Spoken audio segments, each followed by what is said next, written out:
So most of the time whenever we get calls for work, it's usually from homeowners or real estate agents or maybe some home inspectors. When we got a phone call scheduling work from an attorney, our curiosity was piqued. What was even more curious was the attorney said that he would meet us at the property to look at it. And I don't know if you know many attorneys, but most of the time they don't like to leave their office, let alone go to court. So we meet the attorney out at the job and he explains to us what's going on. It seems that someone has said that the well has been poisoned. Now, this is kind of a big deal because it's not just that well. The water gets shared amongst all the people that live around the property. So if you poison one well, you foul the water for everyone else in the local geographic region. It kind of sucks. This property was for sale because there was a divorce pending and the families were fighting with each other. So of course someone threw out the accusation that the well had been poisoned.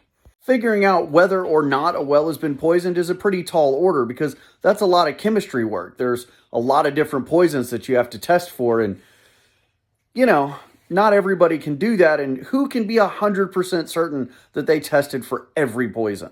So one of the family members, walks us over there, and they walk over to the well and they say, this is the well and it was poisoned. And I go, well, what was it poisoned with? And they said, well, they threw a lot of bleach in there. On the inside, I'm just laughing hysterically, and I don't want to portray this to the lawyer or to the guy that's standing there, but I say thank you for the information, and I send them on their way. That leaves me and the lawyer standing there talking, and that's when the grin comes through, because there's two relevant points here.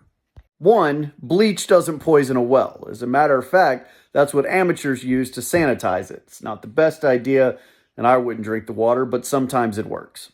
And the other fact, the important one, was what we were standing in front of wasn't the well. It was a septic system. They thought it was the well because it had a big cover on it and it was about 8 feet deep and it looked like it was a bored well, but it wasn't. And whoever dropped the bleach down there probably should have figured it out because it smelled like shit. In any event, mystery solved, a little bit of comedy, and I got paid for looking at a septic while I was actually being paid to look at a well.